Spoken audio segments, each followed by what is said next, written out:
Good evening, everybody. It is our pleasure to be meeting with Tania Bruguera tonight. And this session, this meeting, this webinar has been in formation for years. It is a pleasure. I've known Tania a bit because she went to school in Chicago, but Tania is from another land, from Cuba. And Tania, I'm fascinated. How did it, as a little kid, this is where I usually like to begin, how did it evolve that you became an artist? Well, first of all, I'm very happy to be with you. We met 20 years ago next year, so that's a long time ago. Wow. Well, you know, I think I might be an artist just because when I was a kid, there were no computers. So I was all the time, instead of playing Pokemon Go or stuff like that, I was all the time drawing and reading and writing, of course, like princesses stories and stuff like that, you know, like, and that's it. I was doing that the whole time. And don't you feel like culture is more appreciated in Cuba than in the United States, that more parents are supportive of No, it is true that in Cuba, the arts in general are much more appreciated. And it is true that over time, artists have had much more privilege than normal citizens too, because of that, you know.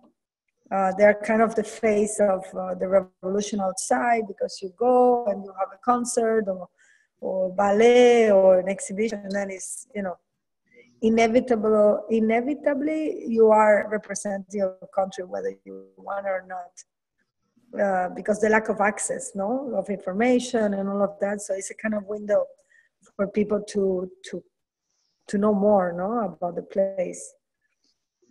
How did you focus on art? Did you consider yourself an artist as you were leaving high school? Well, at 15, I started studying art at 12. Okay. So at 15, I had to make a definition. I had to decide and confront my family, because they didn't want me to be an artist. I was just a pastime, you know. And I really wanted to go into full artist. And yeah, I had to make a decision. So yeah. I've been studying art for way too long, probably. At what point did you go to the School of the Arts? But in Cuba, we had back then. Now it's a little like everywhere else, but back then we had a different program that was really good, because you started at 12, and then you did your high school, your you know, everything, your college, everything was art, and it was pretty intensive. So yeah, so it was good. By 23, you were over art already. So maybe that's one of the reasons I have questioned art so much, and also why I don't call myself an artist anymore. What I call myself is an initiator. So I see artists as a force of nature, let's say, was a force of society instead. That really can do things to inspire other people to join, or to invite other people to join. It has a multiplier effect. You know, you can get a whole lot more action by building a movement. How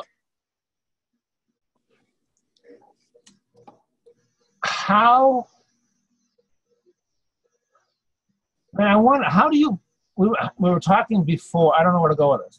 How do you balance your love of Cuba and your desire for change? That's a tough one. Well, I think as an artist, I have had the chance to look at the future differently, because most of Cubans are looking just at the present, at getting some food and, you know, and things going on in their life. And as artists, because this kind of privileged position that we have, or we don't have everything solved, but we can, you know, step back and look, no?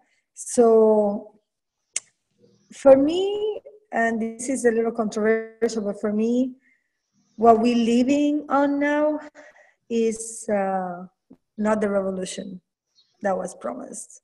What we're seeing right now is basically a capitalism of a state, where they are very afraid of losing power.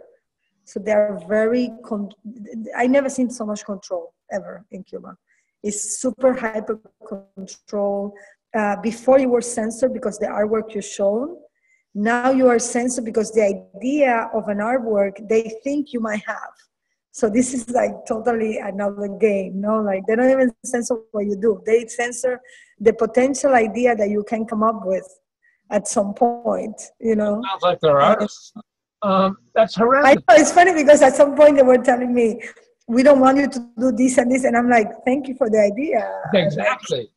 You know, they didn't think of that, but you are so afraid that you're thinking all the possible scenarios and you're creating the work for us. So this is like interesting. The state of as an artist. Yeah. How do Cubans form their opinions? Well, I don't know. I think it's extremely hard because there is no institutional transparency. And also the internet is very expensive for Cuban standards, is $2 per hour. And sometimes the average salary is $20 a month. So, you know, so people usually form their opinion through rumor, which is pretty interesting. I think Cuba is a country of rumor. And sometimes the rumor is created by the state itself as a way to test the way in which people receive some news before they take a decision or do a new law, so on, so on. But also the rumor of families outside of Cuba, you know, like when they speak with the family in Miami or in, I don't know, in Boston, wherever they are, or Spain, they hear all this news in an oral way, which is fascinating to me, you know. So practically facts do not matter in a way. It's all about, you know, the power of the imagination of the rumor, no? That's fascinating. All right, so how much of your energy is focused on Cuban matters and how much of your energy is focused on global initiatives? Well, I think, again, right now is a very specific time. I mean, my work is also about loss. It's about how can you recuperate or revisit things that have been lost. Most of them, things in the area of you know, collective projects. And what's happening is like, for me, both are very connected. Like when I'm in Cuba, I try to do work for the world that is out there. Why? Because that evidence the things are missing in Cuba. But when I do art outside of Cuba, I try to bring all the things I've learned, all the way of looking at the world that I learned in Cuba, because that's what I think is missing outside in other countries. So I think it's a balance. Yeah, it's a balance where I try to. Let's take immigration as an example. Well, that's another thing. That's a good example because probably two of the main subjects I say that really illustrate this balance is, one of them is the potential construction of different ways of governability in society through the art. I mean, I use art to illustrate or to propose testing some of those scenarios. But the second one is immigration. So immigration is definitely a moment in which the local and the international meet. Right. You know, because an immigrant is simultaneously extremely local, where the local mean his own tradition, you know, or from his own country that they come with. So they are figures that they are local figure walking in an international landscape. That's why sometimes it's so weird, like so this contradiction. But at the same time, they're more international than the people probably sometimes that they live with them from the country. So I think it's interesting, this multiplicity of, of local and international at the same time. And yeah, so definitely. And also the other thing is like the problem with immigration and refugees is the same everywhere. Like Right. This is a local problem at an international level, because everywhere you have the same conversation. Like I've gone to Germany, Holland, Mexico, Spain, all these places, research Canada, researching these immigration issues. And I have the exact same conversation everywhere I go, which is incredible. And everybody thinks it's their own problem. It's only their problem, locally. No, you're right.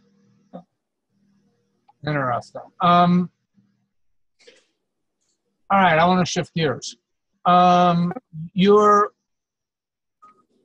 don't see a lot of role models for the career you have created for yourself. Correct? There are many. There are many role models before you? No, there are role models that are your peers. Who are you thinking of? No. For example, Ana Mendieta was a big role model for me when I was younger. Then I started looking at it.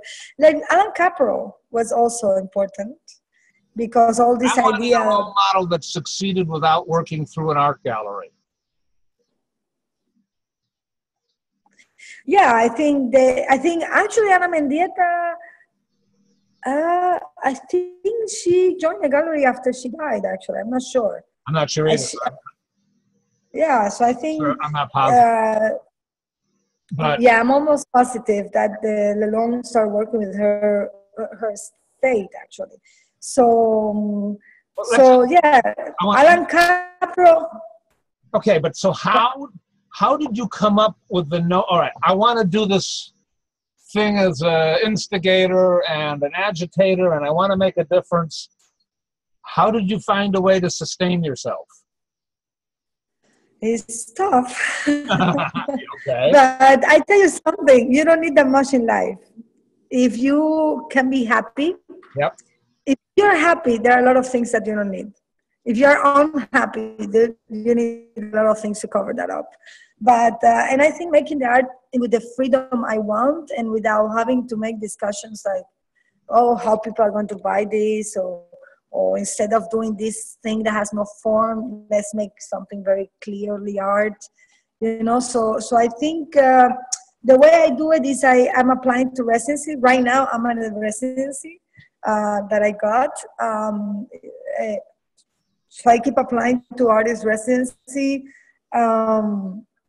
And also I teach, so teaching has been amazing. Because not only is the way to have a conversation with the people who understand you, mostly because you don't have to deal with the competition and people looking at you as, are you going to be in my gallery or not? These are people who really have not gone yet to the real world, so you can have conversations that are sometimes more interesting. So teaching and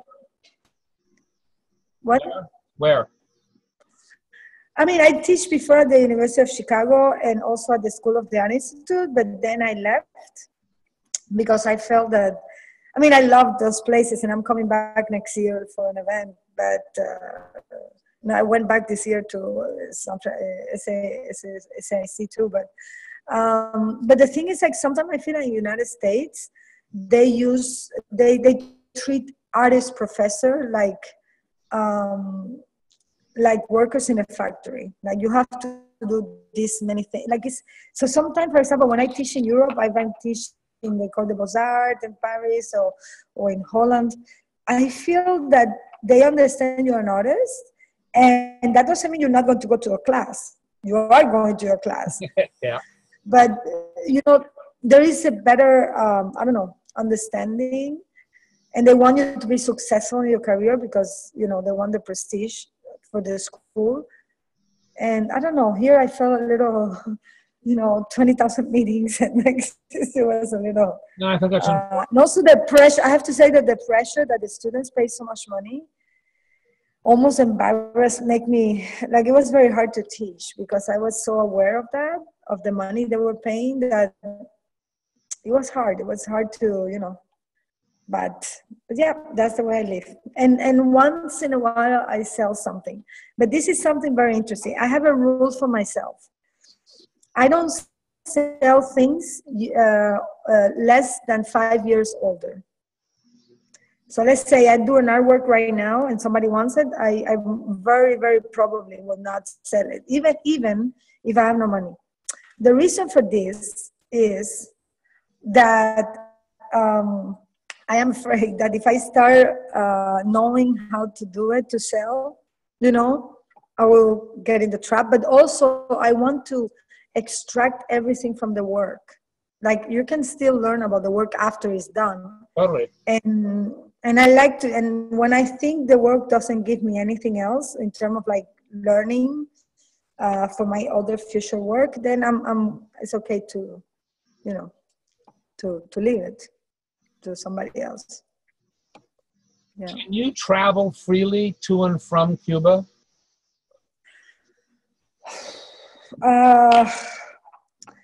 My only passport is Cuban passport, so they are obliged to let me in, but it's not easy. It's not easy. Last year, I dared to do a piece on the public sphere. This is interesting. Not only was the content of the work, but what really made them nervous was that it was in the public sphere. Anything but in the streets. So, and as an artist, I was fighting and claiming the fact that precisely that's the territory that we need as artists, doing social engaged art and so on. Right. So in that sense, it's very hard because after that, every time I get in, they stop me before entering the customs to interrogate me, 1 hour and a half, 2 hours. And now every time I leave, they also do that. They also interrogate me like for 2 hours or 2 hours and a half. So how often do you go now? I have gone this year twice. Yeah. This year I've gone twice. And I'm going to go back in October because the thing is that I know it's hard for some people because Cuba has a beautiful history, political and social history that I'm very proud of.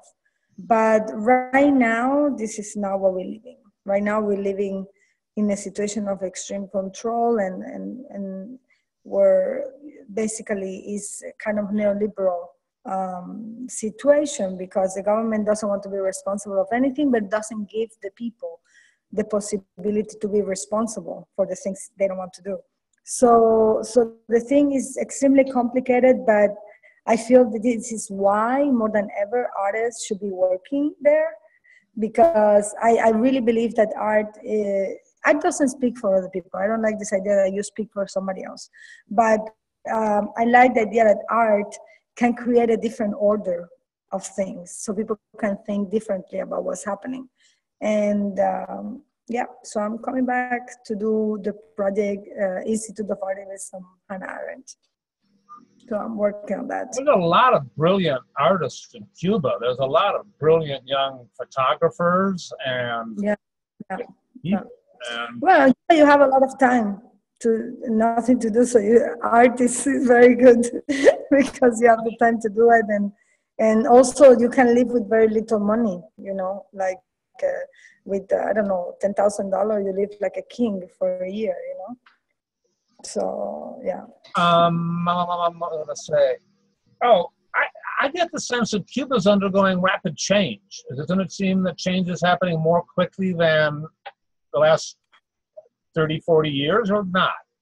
I don't know. Yeah, I mean, there have been some decision made. They have taken some decision, like for example, selling your houses, letting people travel without asking permission to leave. But all of these have to be seen in a context. Yes, now you don't have to ask permission to leave your country, but you have to have permission to enter the country. And if they want, they don't let you in. So I think this is all, I think the changes are very good in terms of like headlines. They're very good headlines. But if you go and read the whole article and go to the bottom of then you understand that there is more complex than just this happy openness that they want to do.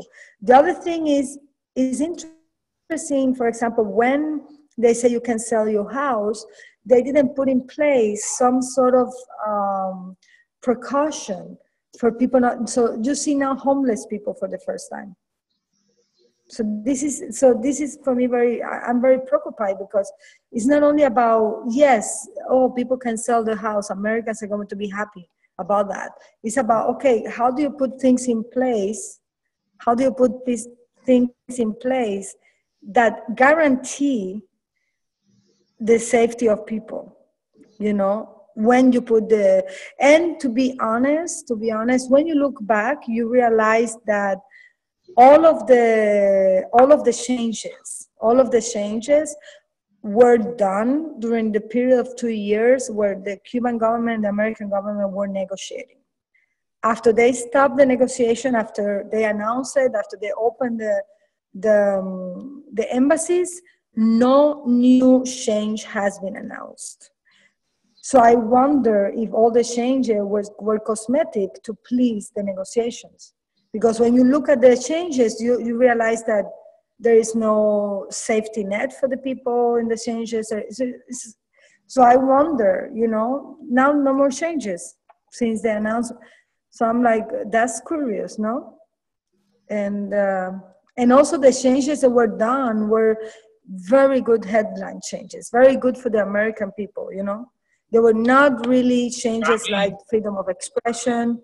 There was no changes like you know, institutional transparency or government transparency. Those were not the changes, you know. There were all changes about free trade of property, which completely bring the desire of Americans to buy Cuba, to be honest. Because the first thing all the Americans told me when they knew the Cubans could sell their houses, the first thing, the 100% of Americans who I met told me is, wow, now we can buy. So they were not thinking about sorry guys, but they were not thinking about the Cubans. They were thinking about, so those were changes that in a way sparked the desire of the Americans, you know, instead of just thinking on what is the consequence for the Cuban people. I'm not saying I'm against, I'm not saying I'm against the idea. I understand. Human nature, political nature, and I bet you're right. No, and also the responsibility of a government, you know, towards their people, not towards a foreigner, you know.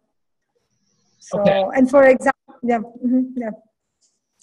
because I can go on and go on that one. We're going to go on some further. So that was a setup question, sorry.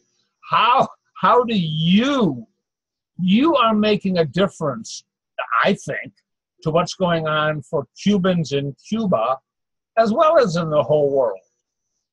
How do you, don't you think you're affecting change in Cuba? Well, what do you mean, me or what?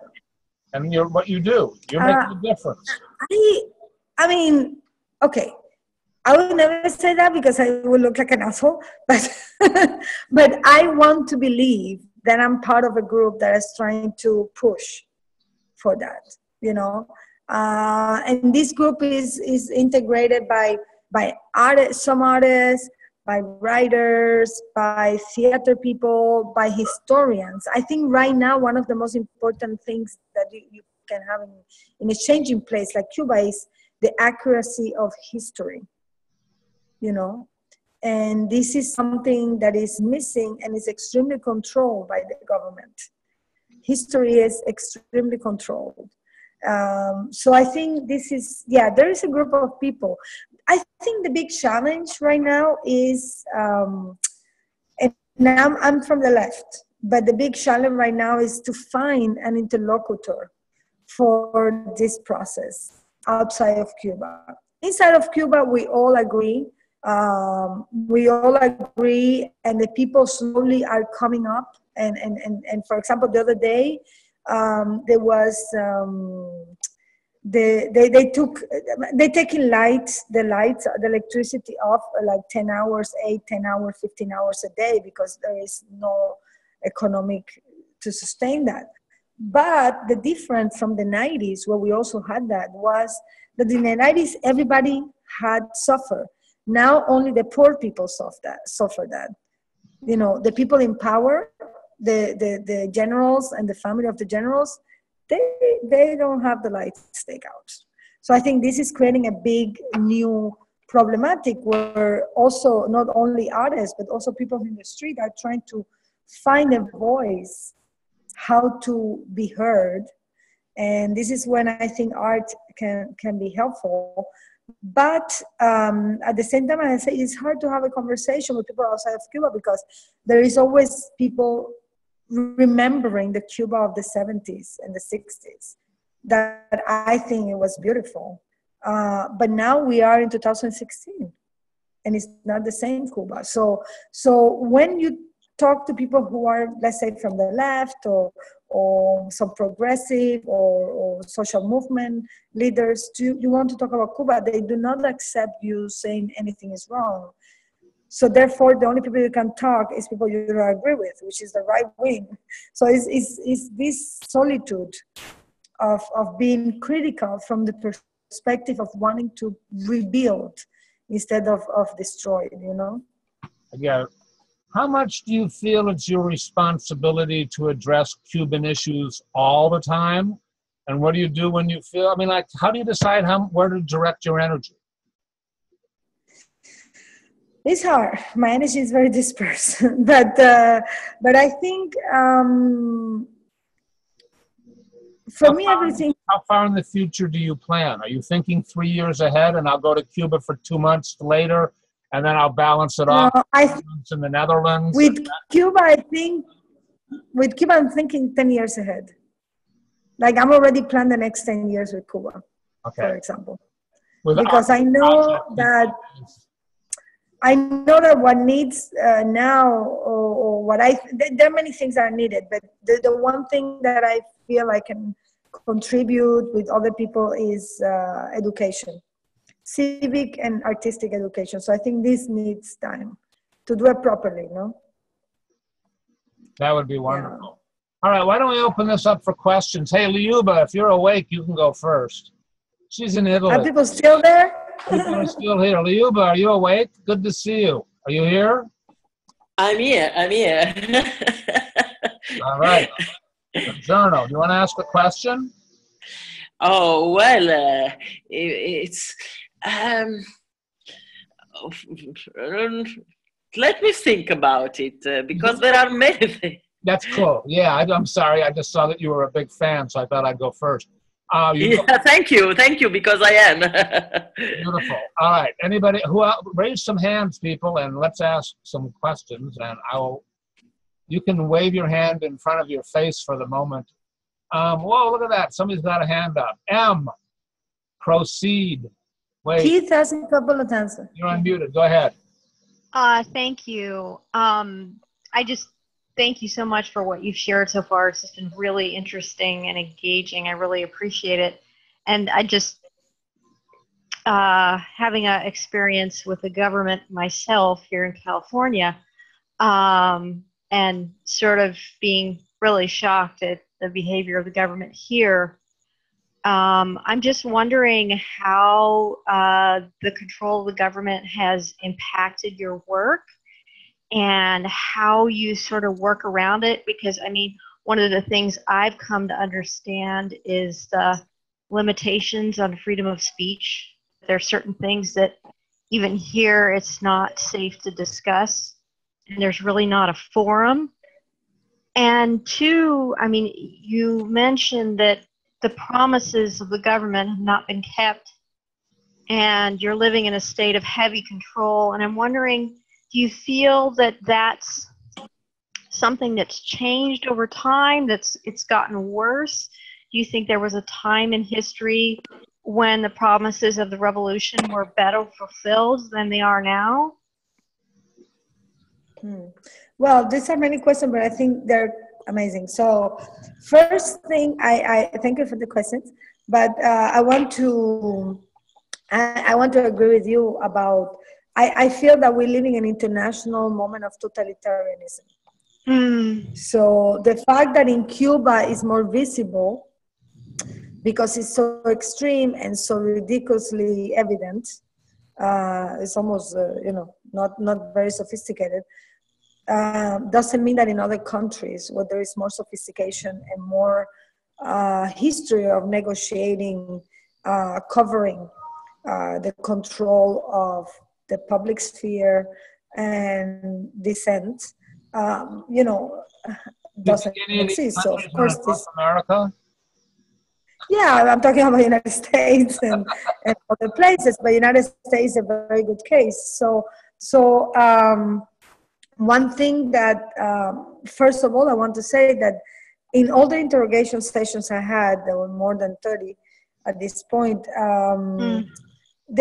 every time I made a comment about why or how, or I want to understand why this is not working in Cuba and why this is the answer you as government is giving, every time they were answering with this, yes, but look at the United States, they're killing African Americans and the police brutality, and my answer was always like, I know, I am not saying this doesn't exist there, I'm just saying that here you have these other problems. So I think there is this escapism from states where they try to justify what they do because other people do it, which in the United States doesn't seem that way because the United States is kind of the empire, but this is what happened in Cuba. The other thing is that the other question you were asking is, I think we need to reevaluate what a state means. That's my position at this point. We need to reevaluate, why do we need a state? Why we accept the states, all of them, working the way they work and having the access to what we, right? To access to. So I think it's a moment. We are in 21st century, right? And we still work in, 18th century governance system. It would be nice to see if somebody can start working on different ways of governance, I am an admirer of some of the things that were done in Iceland, for example, when they did this, they re-edited or rewrote the constitution, and everybody could write something and everybody could participate. I mean, there are other ways to do things now, and I think the lack of institutional transparency is everywhere. This is a big problem right now. And yeah, but I think art is a very good tool to, sorry my expression, to check people, let's say, to shake people in governance and to show them, but I don't know if I answered your question. I feel like there was something else you were asking then. Yeah, I guess the thing that I really want to know is just how you work around it.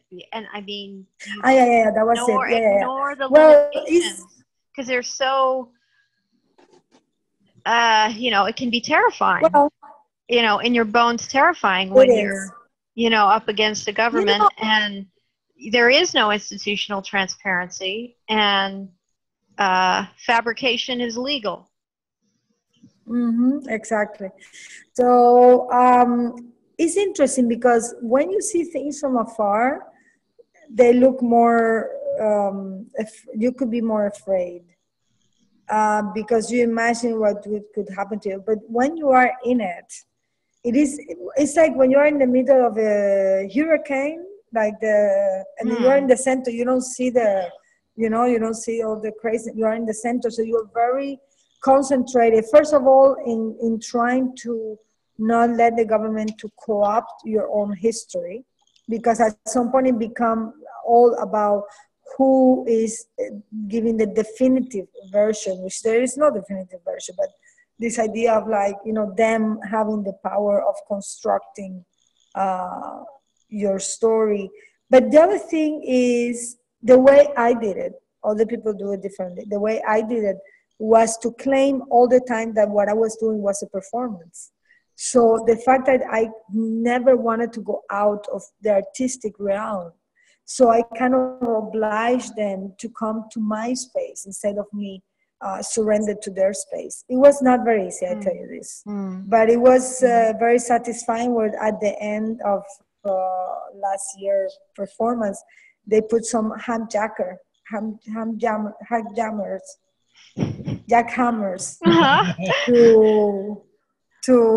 ¿cómo se llama esto? To break the street in front of my house because I was reading Hannah Arendt through a speaker in Spanish to everybody who passed by, and they didn't want this to be heard, so they broke the street in front of my house, pretending it was a construction team, you know, like from the government. So I think it's interesting when you force them to look at themselves, you know, through the tools of art. It's an interesting, it's hard, it's very hard, but it's an interesting dialogue. What you cannot do is go into the politic. I mean, your work is political, you are doing political gestures, but you cannot go into this kind of politics. Why? Because then they start using all this strategy, like, for example, emotional blackmail, like, oh, if you do this, imagine, you know, like, no, you cannot go through that because it's all bullshit. And they know very well how to do it. And you have no way to, you are new to that game. So you have to bring them to art and use art all the time. Every time in the interrogation sessions, at some point, I always talk about art.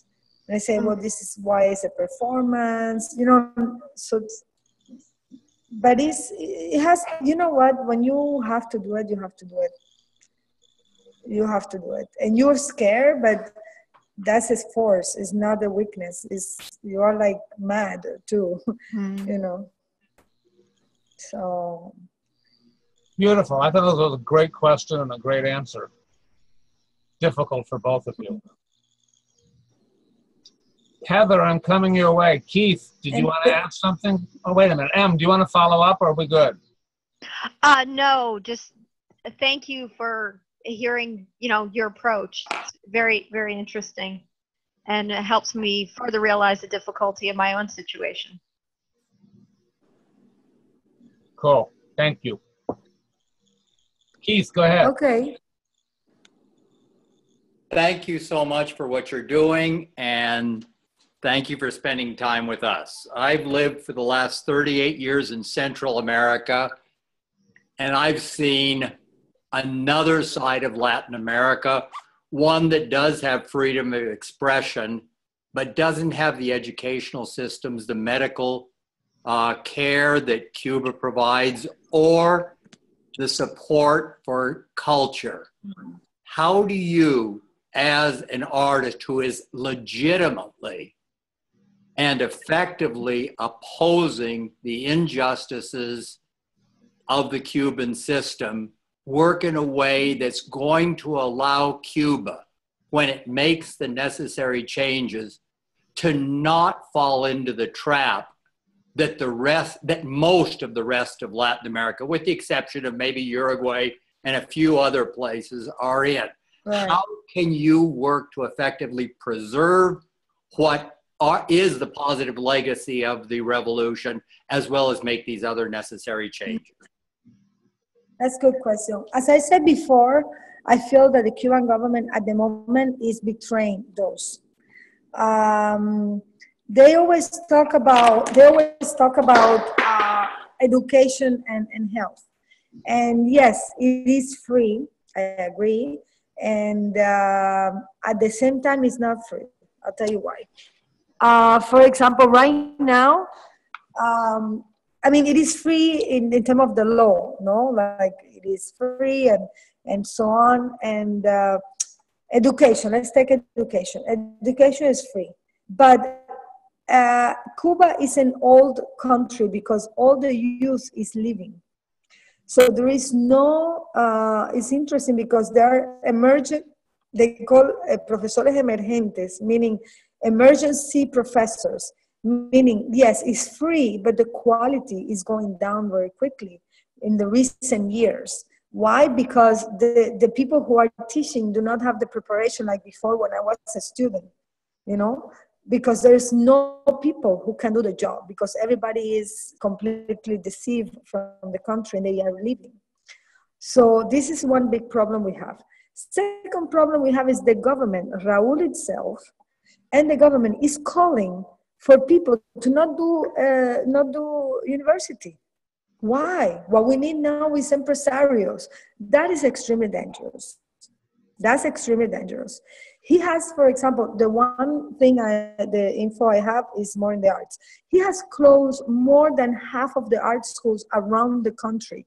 That means that tomorrow you will not have many good artists because the reason there are good artists is because this little Guajirito in the middle of a mountain somewhere wants to be an artist and there was a school nearby who was teaching art. Now this has disappeared. So I think this is why I'm very nervous because the step he's taking and the reasoning for why he's taking a neoliberal, the statement he made is art is, what he say, art is too expensive for us. It's an investment we cannot do. I'm like, really? That's your statement? I mean, you know, and it's all very much oriented today to the market in every aspect. For example, medicine. Yes, medicine is free. But most of the doctors are not in Cuba because Cuba as a government exports the doctors to other countries, Venezuela, Brazil, etc. And this is an interesting change. I am very proud of solidarity, internationalismo. That's how we call it in Cuba, internationalism, solidarity. Why? Because I am proud when you say, for example, okay, doctors went to Africa in the 70s, no, to help the kids and to develop professors. African kids came to Cuba to study, and this was beautiful. And it was done completely out of not real. I mean, of course, there is political interest, you know, but it was really done like we were giving more than we received, you know. So it was beautiful. But today, what is happening in this Cuban government at the moment is they took everything that was a Cuban thing you were proud of, a Cuban project that you were proud and defined Cuba, and taking money out of it. Like instead of sending the people to help in Venezuela, what they do is they pay $5,000 per doctor to the government. And the government give them like $100, $200. They protest, and then they gave them $500. So it's 10% of what the government is being paid. So I think these are the things that never existed again. And people cannot, people say, why? This is, you know what I mean? Like people prefer to go to Africa to the middle of the war for free to help somebody than understanding that the government is using them as currency. So I think things have changed. And in my opinion, what I'm trying is for Cuba not to become these countries in Latin America. Because I'm seeing in 5-10 years, this is what we're heading in this system, in the way. And also there is corruption. This is new. Corruption at levels, at high levels. So this is something, I am very nervous. Because what I'm seeing in Mexico in 10 years or, you know, or whatever. Let me not make names because I don't want to offend anybody, but, you know. So yes, what I'm trying is precisely with my projects, trying to say, let's remember and see how can we do it in this new system, you know? Yeah. Good one. Thank you. Keith, you good? I'd love to have another 5 hours to talk with her about it. You guys are going to have to make your own time, I think. Cool. I appreciate that, though. I understand. Thank you, Tania. Heather, did you want to ask something or not? Yes. Go ahead. Hey, Tanya, thank you Hi. for sharing. I guess I got a lot of questions, but the thing that has impressed me most is that, for example, you using your walking around the neighborhood and renaming the streets and celebrating people's history, it seems like a way of being present with uncertainty about how to solve this and just finding it kind of on the ground, because it must be hard to remain optimistic when sort of all the role models seem to have been discredited, and it's looking for a new way. I like that you mentioned Iceland. So it's just, I really appreciate the looking for a new way without it's a more organic kind of approach. So I like that. I hope that produces good results for you. Yeah, I think, thank you. And I think this is two things, come out of two things. First, three things. That's the way I talk through art. But first thing is, we cannot wait anymore. This idea of the urgency, if you don't do something today, something will be lost. So it feels that doing such actions, more than anything, want to annotate, in the public sphere, the idea of the urgency of doing, of paying attention of what's happening and taking part of it. So, and the second thing is the claim that we, the citizens, have power, and we need to start enacting it. So even if it's me doing a stupid performance, as an example of saying, you know what, why don't you do it too? You can. So, yeah. Perhaps we should be remembering that here a little more in our. I'm saying. I tell you something. The fact that I'm doing it in Cuba is because it's what pains me. Is what I feel pain of, because I've been in this country for a while, but and some things really give me pain here, but I feel there the pain is more intense. And secondly, because it's another way by people looking at what we're doing there, they also think about their own place. They say, hey, here is also bad. Let's do something ourselves. So yeah, absolutely. Yeah. When you say that they have the power to change your story, I feel that happens here with advertising, and it's just not so visible. They're better at doing it. So businesses, etc. So I understand the difference, kind of thing. Absolutely, I'm with you on that. Yeah. Cool. Thanks, Heather. I think somebody wrote a question about collaborative. You want to go there? I was going to go somewhere else, but go ahead if you want. Anne, do you want to ask your question? And wait a minute, Anne, I got to unmute you. Anne, go ahead. Go ahead, Anne. I just wanted you to explain your collaborative process with the groups that you work with. Well, I think first of, I have two processes. One that is quick, one that is not quick. The quick one is the one that I call short-term projects, which are projects done for galleries, museums. I don't do anything commercial gallery, but I'm saying I have done little on it. But in places where you understand that the other is the audience, So whether that is an audience that is informed or not informed about what you're going to do, it becomes an audience, So it is kind of not obliged to participate, but they're it's understood that there will be some sort of connection, and with those, I work in ways that are a little more direct and maybe more like shortcuts. They're like shortcuts because I'm trying to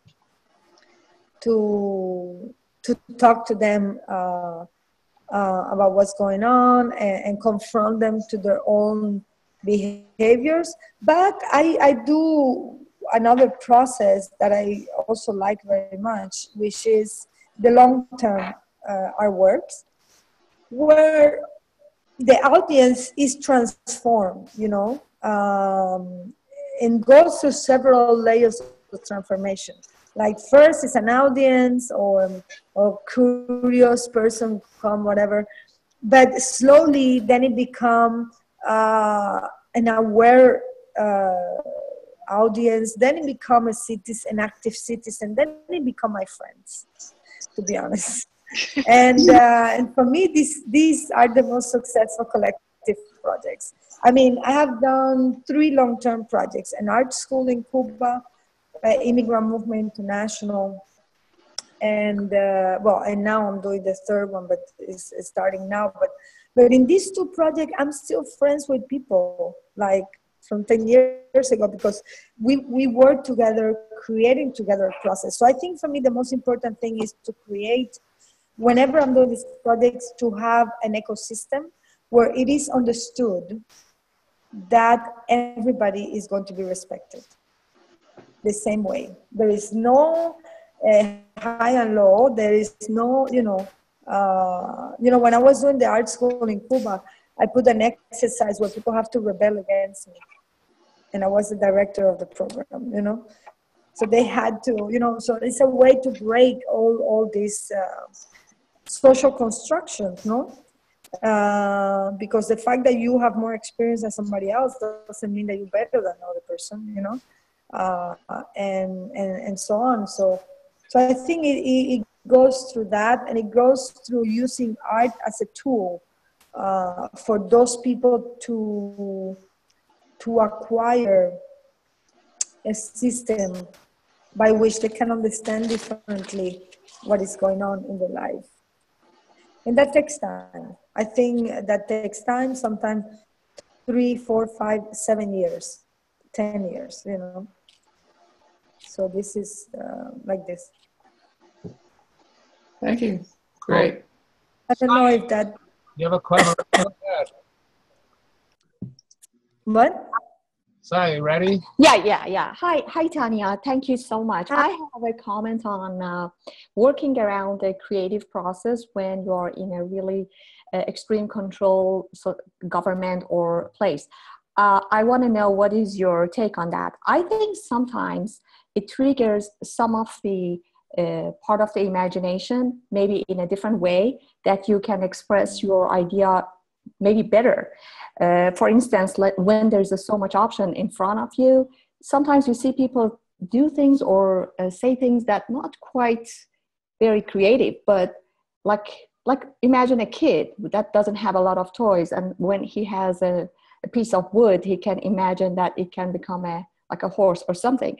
And I can see that in so many artists that they working in countries that there is so much control and do and don'ts, but they can say you talk about the pain, they can feel the pain and they can express it in a very creative way that maybe you couldn't have done it when you were in a free society. And especially for you, I think going back and forth between these 2 worlds, it helped you a lot to feel the pain there and then come here. I want to see how, I think it does have some positive impact in creative process. I want to see what's your take on that. Mm-hmm. Well, first of all, I'm very thank you for the question, but thank you. First of all, I'm very nervous when I understand what you mean about limits. Yeah. Having limits makes you more creative. Whether those limits are economic access, or you don't have you cannot go to a store and buy a toy, so you have to create your own toy, or you are in a more repressive country and you have to come up with ways to bring out what you feel. But I'm very nervous about social statement, because yes, it is true that people have been creative, but I am very nervous because this is also a little romantic view. I think there are limits everywhere. When I'm in the United States, I also feel the limits. I also feel the limit because I'm a Latina. That have to redefine myself all the time in front of people because I'm a Latina and they want to tell me how I am. without knowing me, because of they think they know who I am, because they think Latinos are all the same, whatever. So I think there are limits everywhere, because society is built around limits and limitations. So I think all of these limits are interesting challenges, creative challenges.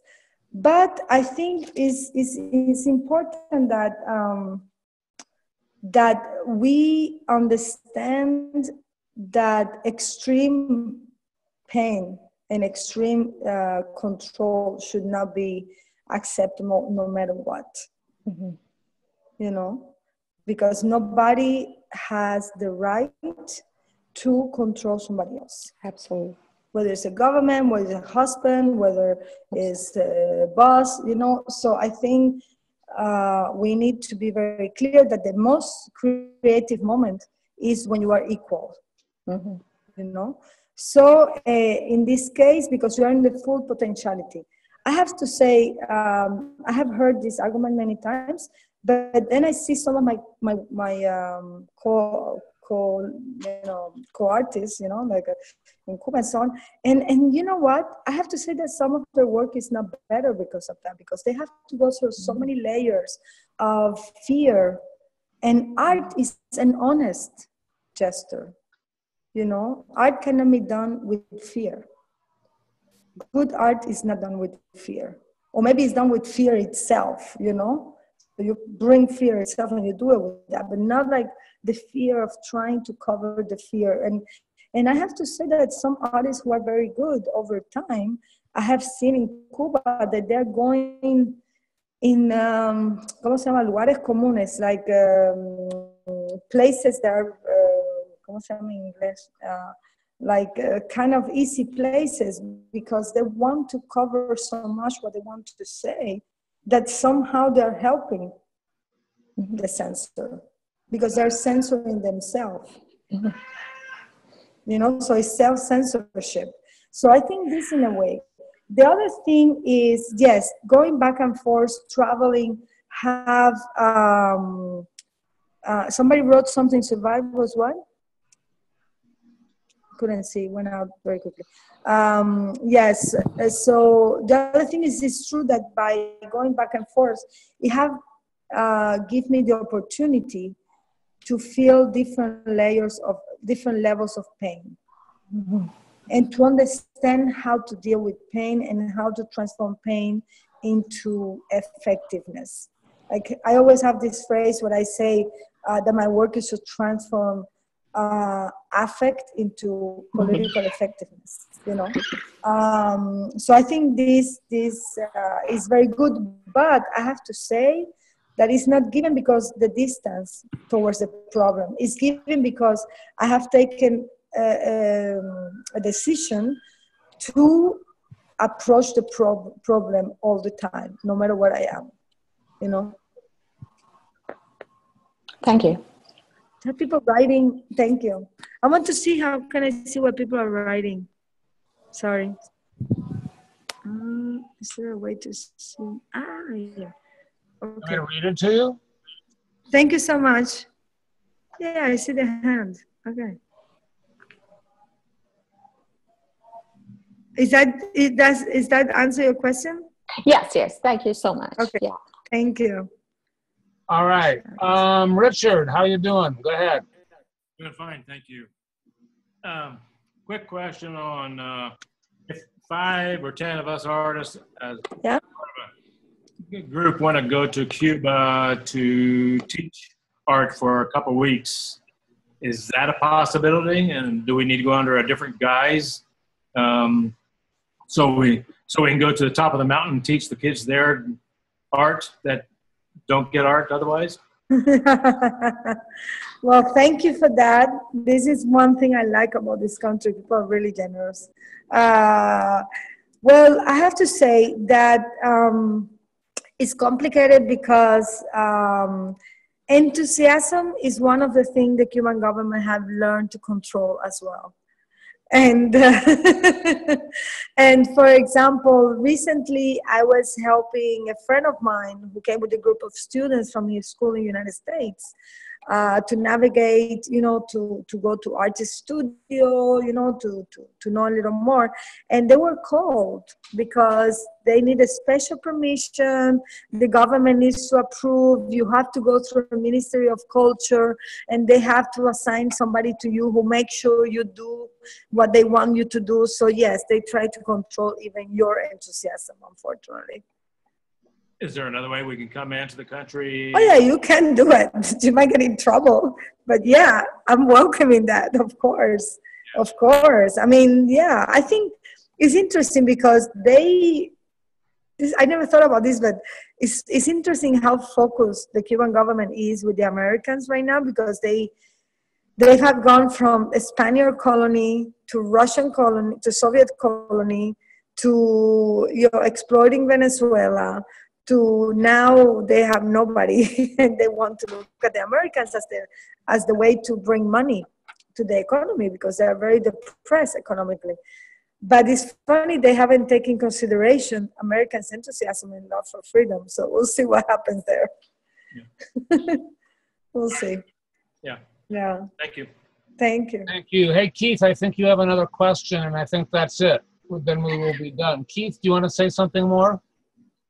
Yeah, I would. First of all, Richard, if you can't set things up in Cuba, Guatemala and El Salvador would love to have you, and there's a whole lot of opportunities there. We could talk about it. I'd like to ask Tania. First of all, I'd like to say that I really love what artists do, and you're an exceptional example of what artists do best. And when I grow up, I want to be a good artist. Oh, I'm what is that? Just like you. But let me say that I also think that artists don't always have the disciplinary tools to understand complex societies and socio-political relations. Oftentimes, they screw things up with haphazard analyses. And that I would also say that oftentimes artists do a great job at diagnostics, even before anybody else in society is figuring out what the real emerging trends are. And that has to do with the artistic intuition. But in terms of prescribing solutions, I've seen artists make some really, really screwy and counterproductive sorts of proposals. Among your collaborators, who do you work with in order to balance your analysis and help you to come up with the right prescriptions? Are they local actors who are living through the issues you're dealing with? Are they professional organizers? Are they social scientists who have special tools? Or which specialist do you work with? Well, I think this is a great point, and I'm glad you said it. And it's very realistic. I agree with you 100% with what you just said. And this is my biggest nightmare. My biggest nightmare, because I want to be a responsible artist. And responsible doesn't mean that I'm going to cut my desire I have to negotiate what I want to do and the way I see things with the impact that I have on people and the consequences it has in the long term. So sometimes I want to do something, but I know it's going to be bad, because if I do it wrong, maybe the law will be made to forbid other people to do it or something. So I have to be I spend a lot of time. When I'm going to do a new art piece, I spend more time thinking of the consequences than of what I want to do. And actually the consequences and what I'm guessing, of course, because it's not a science, reaction will be either a government or audience and so on, is what defines the kind of piece I do. So I think I'm very much open to this influence from the reception and the consequences.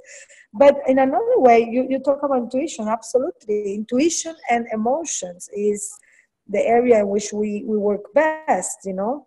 But those are traicioneras, no? They are, they can betray you, you know, because these are sometimes very subjective. So what I try to do is, for example, right now I am in a residency. I applied for this in Harvard because I want to go to the Kennedy School. I want to, not that I think this is the solution, no? But at least I want to learn how politicians think, you know. I want to learn the history of politics and the mechanism they have, because I want my work to talk to them. So there is a kind of channel between people and power through art. So this is one thing. I always try to work with other collaborators who know more than me, and trying to make some sort of, when they were talking about collective, it's not only, the experts are not only, let's say, the scientists or the politologists, but it's also the people who are suffering first and foremost the consequences of what we're talking about. So I think this is another way I do it. And the last way is something I call arte útil, which is useful art or art as a tool, meaning to be aware that the potentiality of art is also to not only imagine a bridge, but building the bridge. And that's what I'm trying to do. I don't always do it well. I don't always, so many times I fail, but I'm trying. So yeah, but I'm very aware of that. I'm glad you say that, because especially in the art world, we give too much importance to the word of an artist, you know, and yeah. Beautiful. All right, I think this has been fabulous. I think that's a great question. I think, you know, this has been one of the best webinars tonight, because I think because, well, one, because it's Tania, but two, I mean, Tania was great, but all the questions were really, really... the questions are tough, are good. The questions were really solid, and we got a lot of really great information and got into some really good depth. I think this was really impressive. Tania, thank you a ton for doing this. I'm sorry, maybe it worked. Thank you so much. You know, this has been awesome. Thank you for your 20-year-old friendship. Yeah, totally. And everybody, thanks for joining us. Tania, thank you. Thank you. Thank you, Tania. All right. Thank you.